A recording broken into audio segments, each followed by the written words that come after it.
Starting and running a business is hard, but you don't have to do it alone. Whether you're an established business owner or thinking about starting a side hustle to earn extra income, I am here to teach you how to show up as your unfiltered self, level up your business, and thrive as a mompreneur.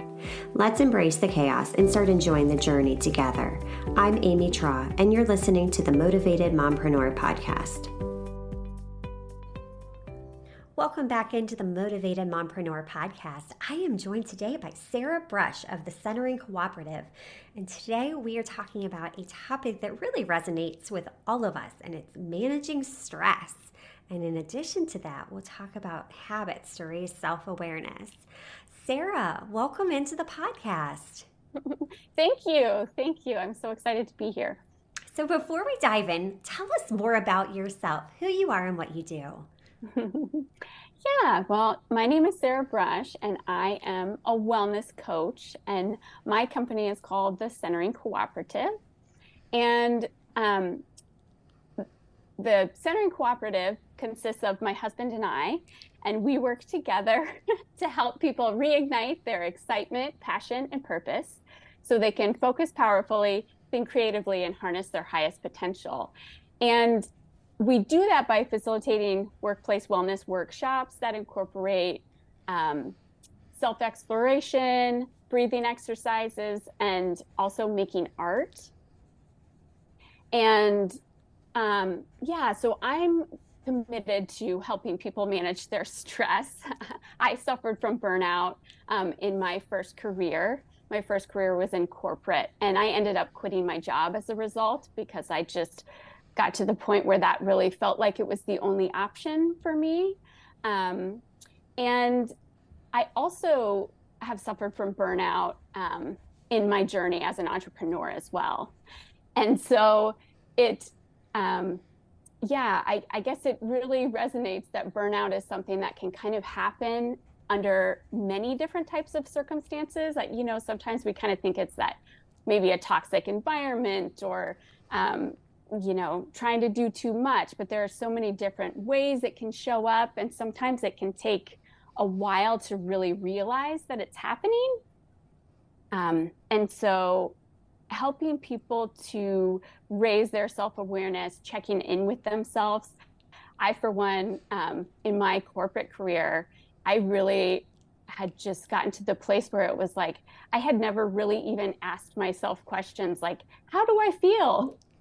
How am I doing today? That sort of, basic check-in, and really like listening to my answer and taking steps to change my situation, address the feelings of overwhelm and just stress overload that were happening. I had just kind of gotten into that place of life was happening to me. And it was, it's hard to be there, and it's hard to catch yourself there as well. So, that's what. That's awesome. And I really appreciate your vulnerability and saying that, you were burnt out in corporate, but then it's also really easy to get burnt out as an entrepreneur, especially as a solopreneur, because you are wearing all the hats. You are constantly working. And that in itself can be very stressful. And I think something that sometimes people overlook. We almost get that shiny object syndrome, like, oh, I'm going to quit my career in corporate and it's all going to be rainbows and, sunshine and unicorns. Yeah. And the reality is you have to learn to manage that stress. So when you went through this process and found out, okay, I am getting burnt out again as an entrepreneur, how did you start to manage that stress? How did you deal with that? Yeah, it's and since my husband and I are in business together, that was a difficult scenario in itself, and that we were both working together and then, doing life together, raising children together. And so we realized that in this situation, it really came down to our boundaries between work and not work time, because we had kind of gotten into this place where it was like we were basically talking about work, all the time, thinking about work all the time. We had somehow managed to have like less work-life balance than we, had when we were previously working in separate, careers. And so really we needed to kind of initiate some structure and some like planning of our time, like time, zoning our time into chunks so that we were really intentional about like, okay, no, it's, 5 o'clock. We are done talking about work, table it, write it down, and we'll talk about it tomorrow. And reminding each other too, like, oh, I can't talk about this right now. Because the lines can get blurry very easily in that entrepreneur zone. So yeah, absolutely had to start with those delineations, and then also making sure that we were taking care of ourselves separately with our own, personal like stress management techniques that work for us. Like I meditation works really well for me. Breath work is, a go-to as well. And also exercise, exercising for my mental health is a big priority for me. And it's a very stress relieving activity, but sometimes that can be, the first thing that kind of falls off the list, right? Is that exercise or I gotta go get the kids, or, oh, I don't have time. So finding ways to, like my youngest son, he can walk to school. And so I started, instead of, doing dedicated workout time during my day, I said, you know what, if I walk him to school and then pick him up from school, I'm getting, 4 miles of walking in just from this trip. And so looking for those sort of clever ways to integrate life, since I do have that flexibility as an entrepreneur. But that shift from kind of corporate life to entrepreneur life, and finding that balance of structure versus too much structure was really, really important. And that can be a huge, huge challenge for so many entrepreneurs, as those lines get blurred. And I think a lot of times we forget that having boundaries with our time is so important as a business owner, because it's the hustle culture around us. It's almost idolized. It's like, okay, she's doing it all. Look at her, and you think about it, what is that leading to? It's leading to the burnout. It's leading to the life that we didn't want when we left our 9-to-5 jobs. And, life is meant to be lived. And so often we forget that. But I love how, too, you're incorporating different ways of managing stress with simple things like exercise into your day, but it accommodates your family too. So getting creative, like you said, I love that advice, and it's practical. And it's something that's easy to do. Sometimes you just need to get a little creative in thinking of those options. Yes. Yeah, absolutely. My corporate career, I traveled a lot, and that was really, really hard on,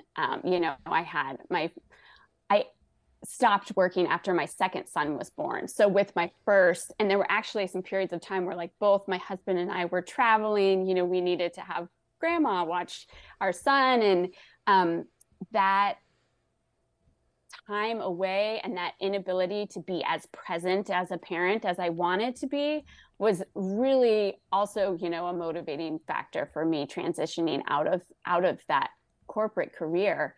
And, embracing the flexibility that I have as an entrepreneur, and making sure that I can still prioritize my children and maintain that. Because it is, when school's done in the afternoon with my children, it's easy sometimes when it's like, oh, I just want to get this done. I'll just keep doing this I'll just work for another hour, and, kind of sacrificing that time. But in shifting to, nope, this is my out, in honoring my own boundaries and honoring them for myself and for my kids, it's like, no, I really need to, now it's family time, and spending that time with my kids And that also has been restorative and has helped me, keep going and continued, because those moments when you're an entrepreneur and you feel that overwhelm of like, oh, we're not making progress like we thought, or, whatever it is, it's when we have our priorities and in alignment, it really helps us during those tough moments when we're like, oh, this is too much. So, Yeah, yeah, because that's something we've all been through and honoring those boundaries. I really like how you touched upon that because yeah, you have to stay true to yourself. What's the point of setting boundaries if you don't actually adhere to them for yourself, for your family, for your spouse, for your partner, whoever it may be? If you're not honoring those boundaries, why even bother setting them? I know for myself, mhm. I have my office. I'm blessed to have a dedicated workspace in my home. And all right, when the bus comes, that door is closed, work mode is off. And Yeah. that's hard because it's really tempting, like you said. Oh, I'll just do a couple more, things here and there. It's only going to take me an hour, or, I'll just check these emails. And then before you know it, oh gosh, it's dinner time. Oh, wait, we have to go to this activity or that activity. And it just causes even more chaos. But if you're honoring those boundaries, you're really truly being intentional with the time you have.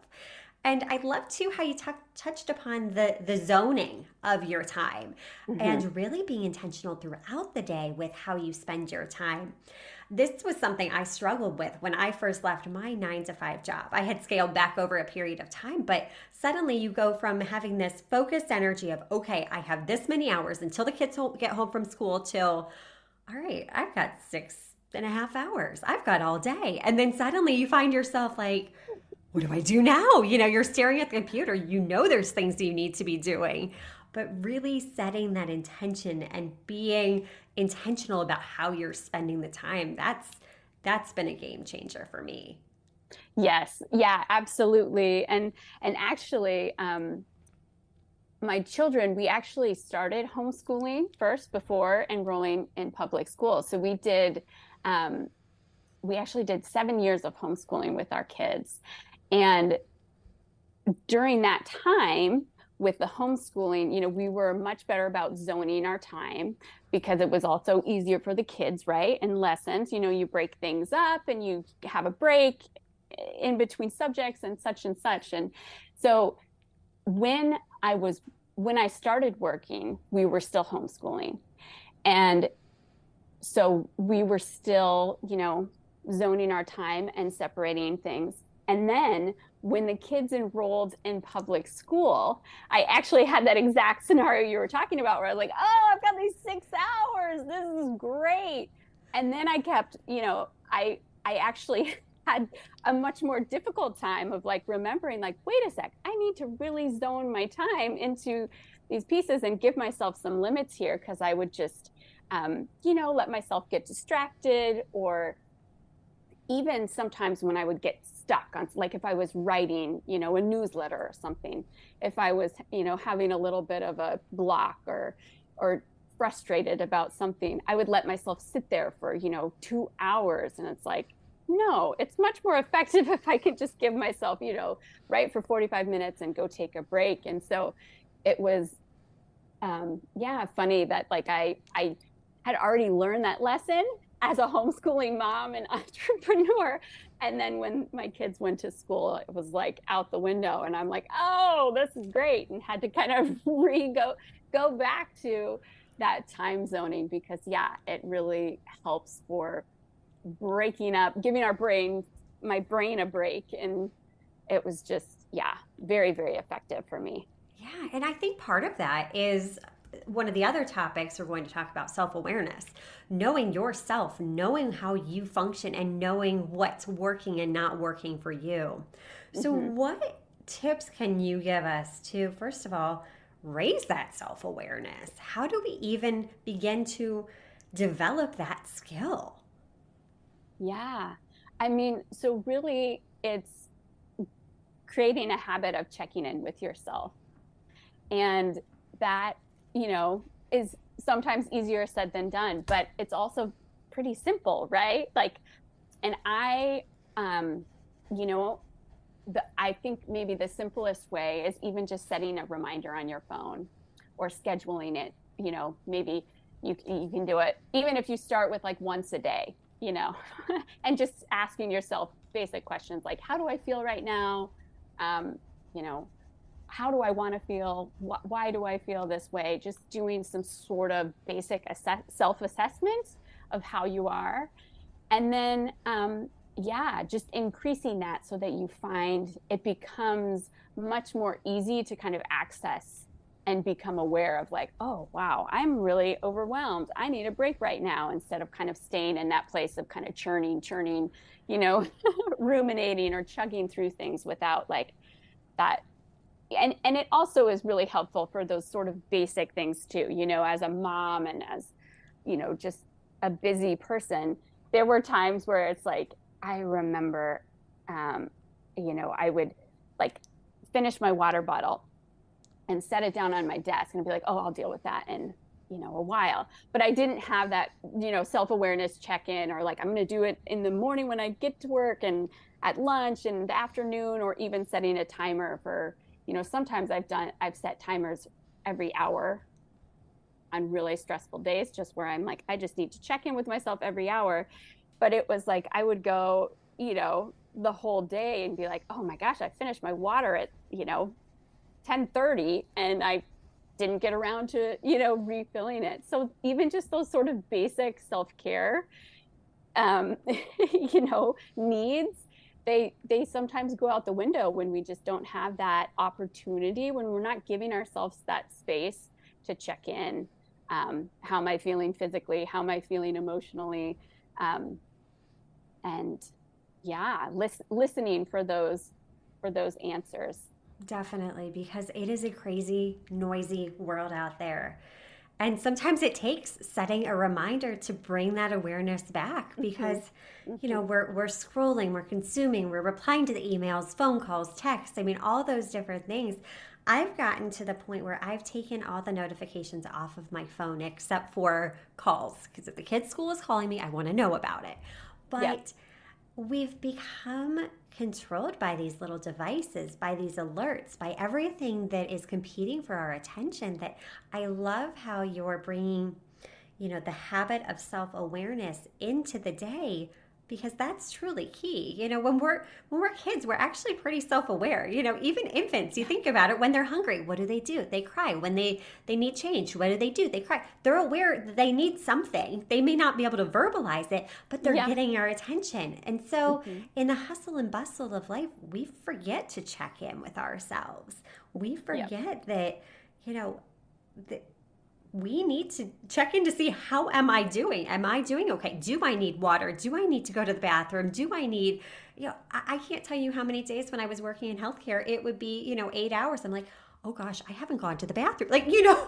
like things Yeah. like that because you're just so caught up in the thick of it, in the moment, that Mm-hmm. you forget to check in, but it is so important. And even checking in, I think that helps break some of those thought trains that we get Yes. stuck in as well. What Mm-hmm. are your thoughts on that? Oh yeah, absolutely. I